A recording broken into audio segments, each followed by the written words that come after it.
Assalamualaikum warahmatullahi wabarakatuh. Perkenalkan, nama saya Ulin Am MPD.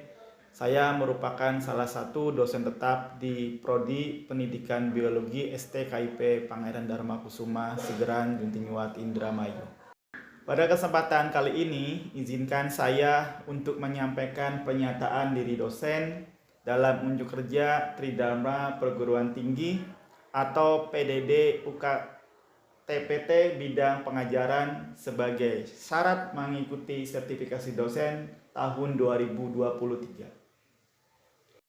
Salah satu mata kuliah yang saya ampuh pada program studi pendidikan biologi adalah ilmu lingkungan, karena background pendidikan S1 dan S2 saya adalah pendidikan biologi. Berikut saya sampaikan outline dari mata kuliah ilmu lingkungan. Yang pertama, deskripsi mata kuliah. Yang kedua, materi pembelajaran. Yang ketiga, capaian pembelajaran mata kuliah ilmu lingkungan. Yang keempat, metode atau model pembelajaran. Yang kelima, sistem penilaian. Dan yang keenam, rekaman video proses pembelajaran di kelas mata kuliah ilmu lingkungan. Berikut saya sampaikan informasi umum terkait dengan mata kuliah ilmu lingkungan. Nama mata kuliah ilmu lingkungan dengan bobot SKS 2 SKS pada semester 6 merupakan rumpun mata kuliah wajib atau mata kuliah utama yang ada di Prodi Pendidikan Biologi. Pada awal perkuliahan, saya terlebih dahulu memperkenalkan tentang isi mata kuliah ilmu lingkungan. Adapun materi pada mata kuliah ilmu lingkungan diantaranya yang pertama, pengantar ilmu lingkungan, mulai dari sejarah ilmu lingkungan, pengelolaan lingkungan, konsep ekosistem, konsep komunitas, konsep populasi, konsep spesies, kedudukan manusia dalam lingkungan hidup dan sumber daya alam. Yang kedua, menerangkan atau mengkaji tentang asas ilmu lingkungan. Yang ketiga, tentang ekologi sebagai dasar ilmu lingkungan. Yang keempat, konsep dari ekosistem. Selanjutnya, tentang etika lingkungan. Materi yang keenam, tentang pencemaran lingkungan. Materi yang ketujuh tentang masalah lingkungan global, materi yang kedelapan tentang kesehatan lingkungan, materi yang kesembilan tentang pembangunan berwawasan lingkungan, dan materi yang ke-10 tentang analisis dampak lingkungan atau AMDAL.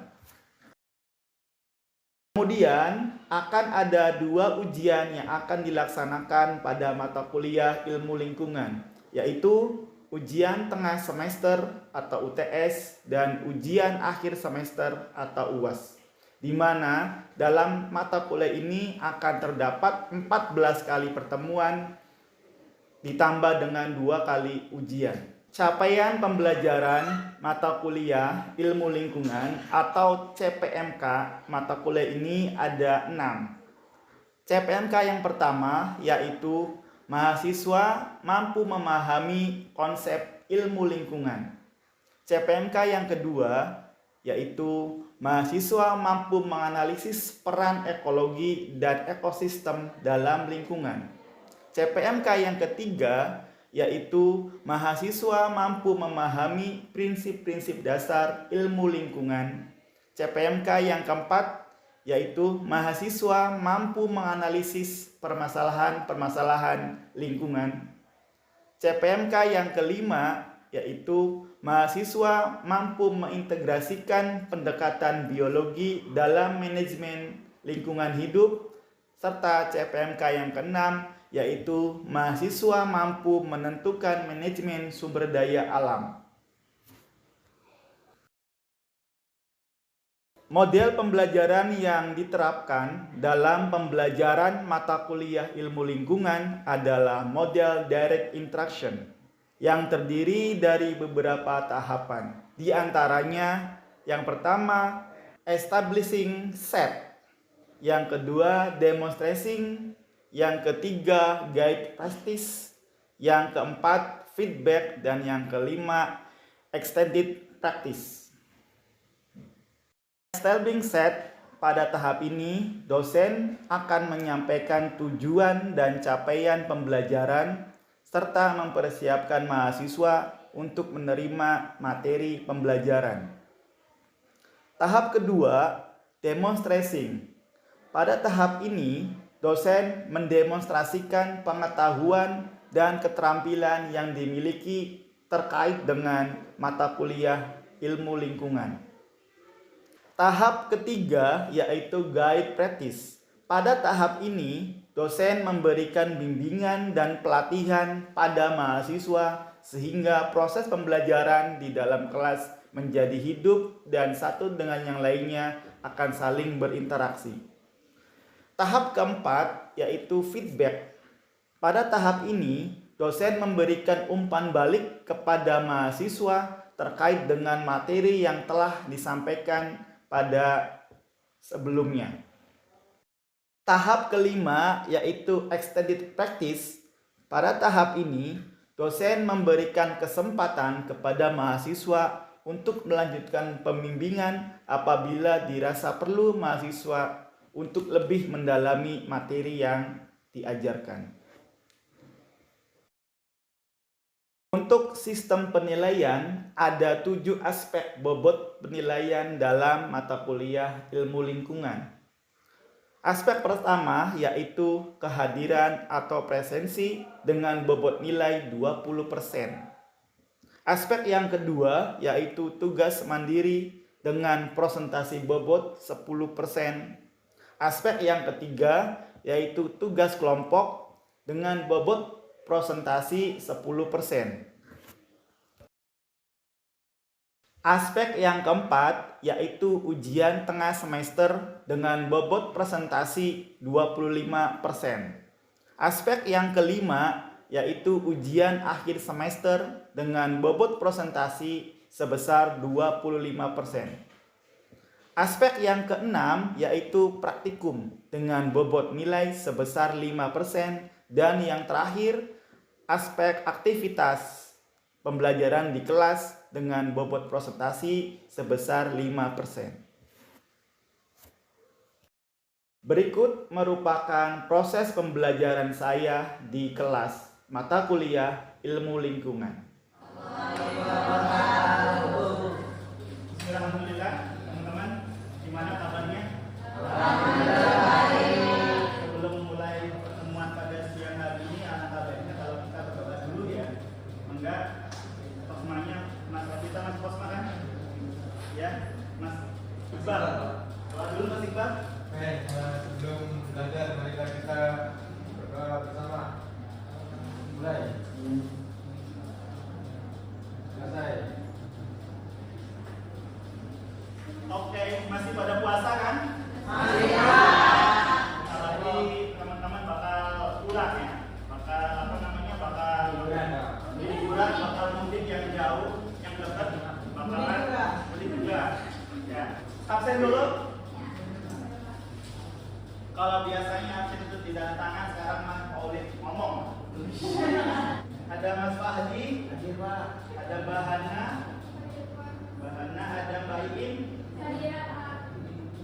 Ini ada 2 ya. Imro'atun Adiliyah. Ini. Betul. Ada Mas Jody, Mas Yono, Mbak Lilis, Mbak Nisa, Aninda, Mas Ranggi, Mbak Rianti, Mbak Sela Elisa Tiawan, Mbak Trisa, Mbak Wati, Mas Wajita, Mbak Evi, Mbak Iki, Mbak Latifah, ada Mbak Miranti, Mbak Robiah, Adawiyah. Oke, kita lanjut ke materi selanjutnya terkait dengan ilmu lingkungan, yaitu ekologi sebagai ilmu lingkungan. Ya, ekologi sebagai ilmu lingkungan. Ada 5 capaian yang bakal kita bahas pada pertemuan yang keberapa berarti sekarang? Yang kelima terkait dengan ekologi sebagai ilmu lingkungan. Yang pertama kita akan membahas capaian belajar itu kita akan mencapai yang pertama itu mahasiswa mampu mengaplikasikan definisi dari ekologi. Ya. Yang kedua memiliki pemahaman mengenai ekologi sebagai dasar ilmu lingkungan. Kenapa ekologi dikatakan sebagai dasar dari ilmu lingkungan nanti dibahas. Kemudian yang ketiga mahasiswa mampu mengaplikasikan hubungan antara ilmu-ilmu biosains. Ada yang pernah dengar istilah biosains? Biosains apa ya? Biosains. Ada yang pernah dengar nggak? Hampir sama kayak biologi, Pak. Hampir sama kayak biologi ya, Irin. Biosains. Apa biosains? Biosains. Nggak tahu. Oke, sen. Yang keempat, mampu mengaplikasikan hubungan antara ilmu-ilmu physical-science. Berarti physical-science. Ada yang tahu physical-science? Dari biosains sekarang physical-science. Yang kelima yaitu mengidentifikasi permasalahan-permasalahan yang ada di lingkungan. Ya, jadi ada dua istilah baru yang teman-teman kayaknya belum pernah baca atau belum pernah dengar. Ya enggak? Apa tuh? Biosains dan physical science. Sebenarnya sama. Biosains, bio itu adalah hidup. Sains itu adalah sains. Sains itu adalah pengetahuan. Apa tuh? Pengetahuan yang kaitannya dengan hidup atau kehidupan. Kalau yang physical science, apa berarti? Fisik, tahu fisik? Apa fisik tuh? Fisik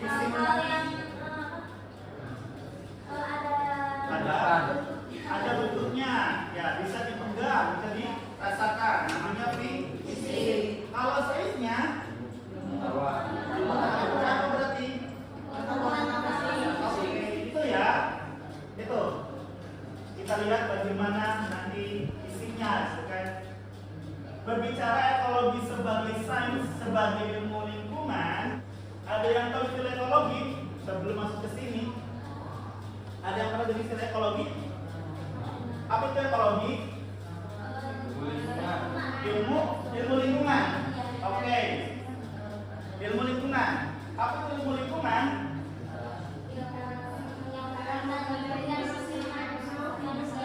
Di situ ya. Oke.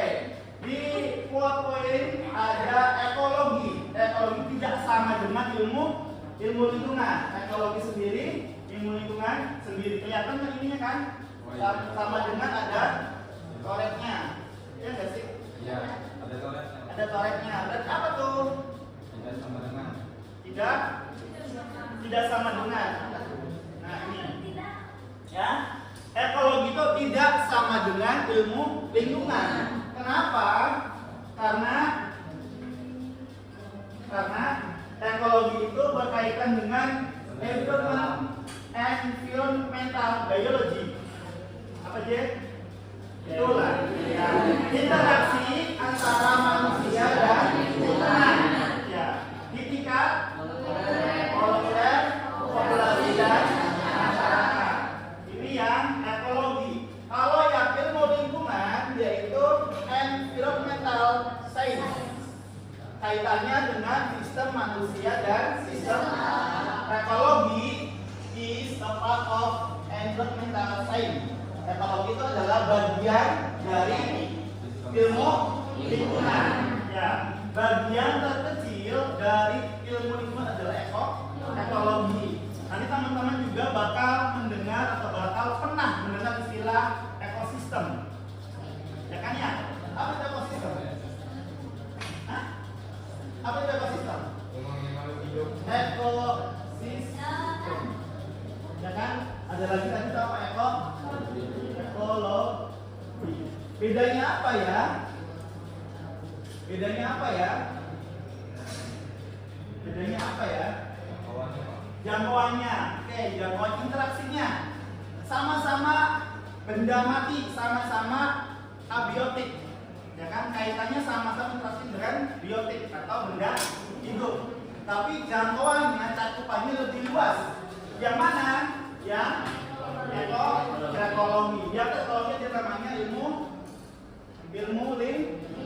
lingkungan. Dia lebih luas lagi. Ya enggak?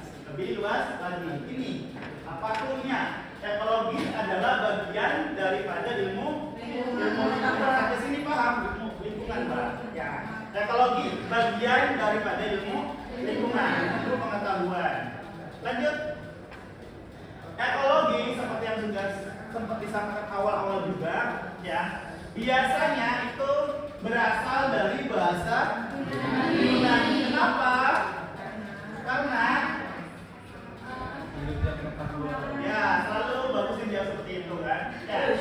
Biasa terdiri dari dua kata, oikos dan juga logos.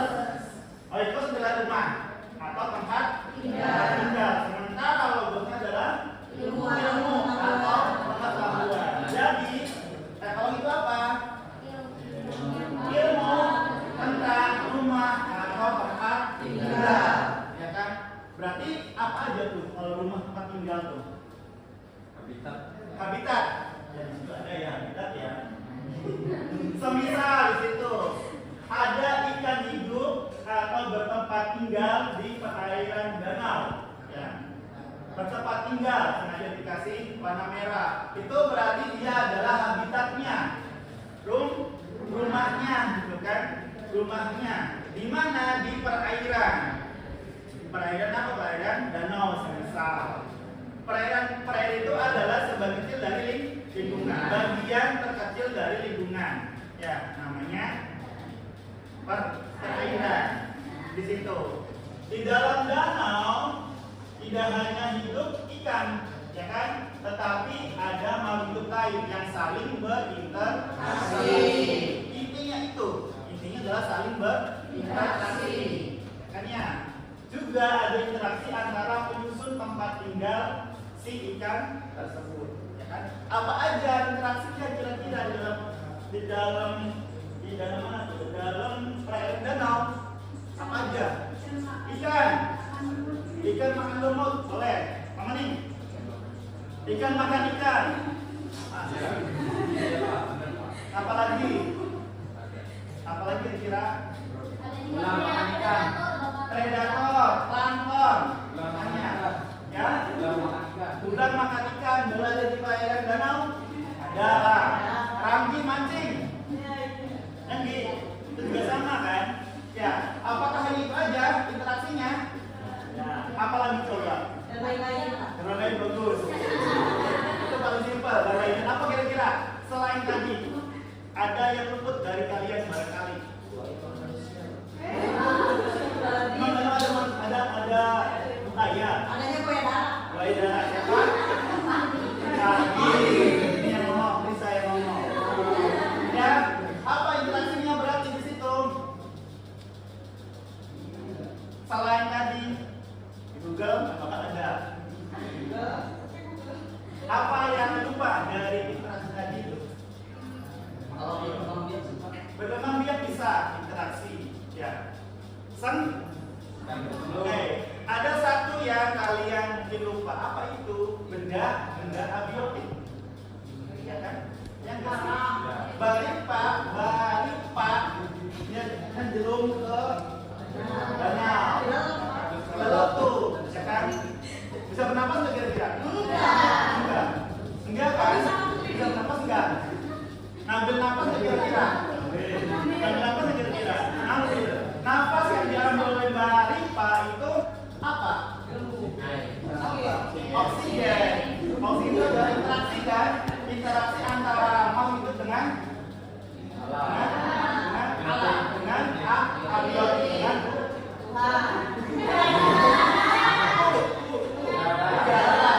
pertama. Apa itu? Selain itu interaksinya? Batu yang terkikis kenapa tuh? Interaksinya bagaimana? Karena sering hujan jadi kayak berkurang. Ya,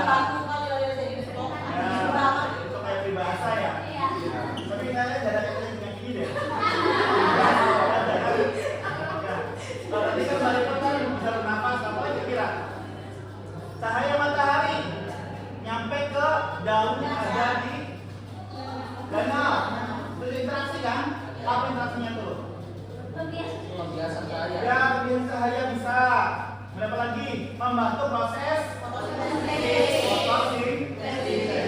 Oke, itu ya. Sekarang kalau bicara ilmu tentang rumah atau tempat tinggal, tahu siput? Tahu. Siput itu bawa apa tuh? Bawa rumah kan? Itu dikatakan sebagai ekologi bukan? Ya. Ada yang mau ngomong boleh? Ada yang mau ngomong boleh? Silakan kalau kita apa? Boleh berpendapat Pak. Ya. Iya gitu kan? Ya nggak sih? Ya. Jadi siput itu bukan bagian daripada ekologi, walaupun ekologi sudah tentang rumah. Ya, sampai sini paham? Oke.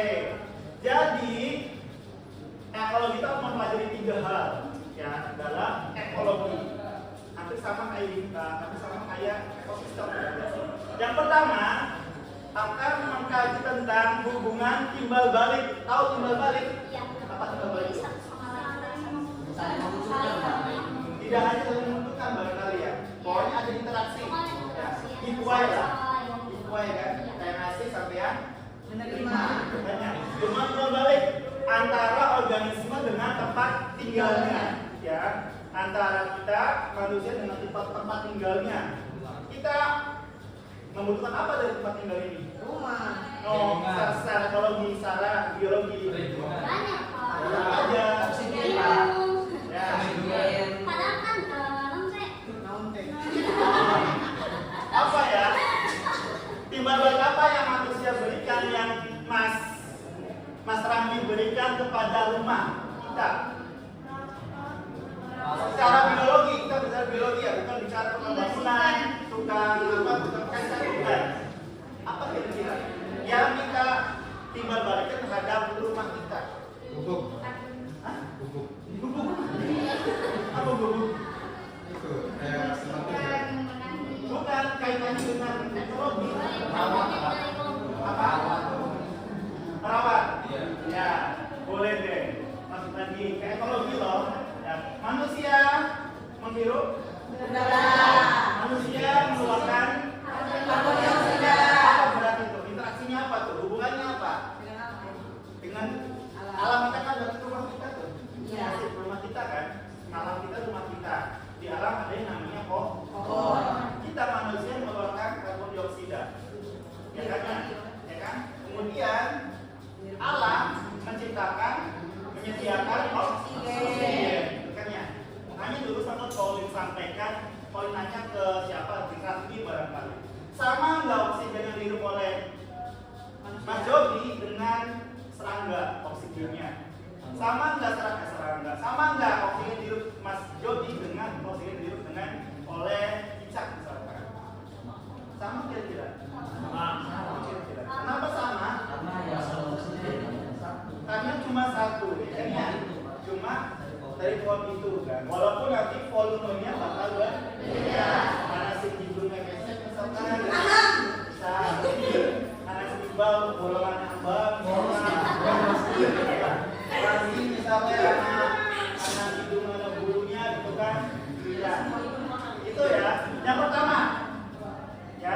Yang kedua, saling mempengaruhi antar jenis organisme. Apa itu berarti? Saling mempengaruhi antar jenis organisme. Kemarin populasi itu. Kemarin populasi. Apa kira-kira ya? Saling mempengaruhi antar jenis organisme. Apa kira-kira ya? Apa kira-kira berpengaruh? Apa kira-kira ya? Ya.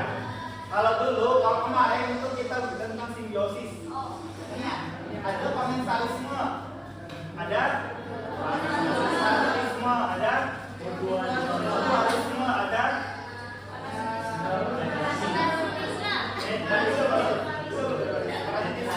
ya, itu kan saling mempengaruhi antar jenis organisme. Ada yang menguntungkan, ada yang merugikan, ada yang tidak. Yang tidak paling berpengaruh, gitu kan? Ya, tapi kita manusia sebagai sosial masih membutuhkan orang lain. Ya, itu yang kedua. Yang ketiga, interaksi antar unsur menyusun tempat tinggal. Ya, interaksi antar unsur-unsur yang punya tempat tinggal. Tadi itu biotik dan abiotik. Biotiknya itu apa? Semua benda yang memiliki ciri kehidupan. Kalau hidup itu orang anak SD, ngomong itu anak SD kan? Ya, Mbak. Ya, Mbak ya. Selanjutnya ada pembagian ekologi. Ya, ada dua pembagian ekologi secara umum. Ada menurut habitat, ada menurut taksonomi atau pengelompokan. Yang pertama menurut habitatnya ada 3. Ada perairan tawar. Ya, yang kedua ada perairan atau ekologi laut. Yang ketiga ada ekologi darat. Apa itu ekologi perairan tawar? Danau, sungai, apa lagi? Akuarium. Apa lagi? Empang sama danau sama beli. Sama enggak? Bedanya di mana? Apa bedanya? Empang. Ya, kalau danau Kalau emang dilestarikan, kalau danau secara alami. oke. Ya, oke. Ya, ekologi perairan tawar. Berarti dia tidak ada gulanya. Ya, perairan tawar. Tadi contohnya udah sebutin satu-satu gitu. Yang kedua ekologi laut. Berarti sama ada di laut. Yang ketiga ekologi daratan. Nah, ekologi di muka bumi ini yang paling banyak mana kira-kira?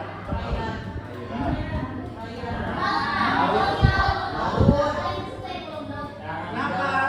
Darat? Kenapa darat? Ini bukan darat. Oke. Kenapa laut? 2/3% di bumi itu air. Oke, 2/3% bumi itu adalah air. Biasa kalah udah ya. Dasar. Silakan diskusi, waktunya berapa jam?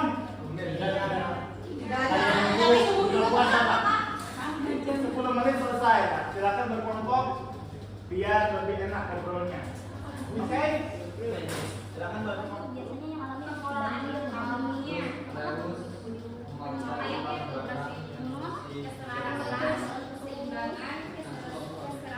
Terus dan laut lainnya.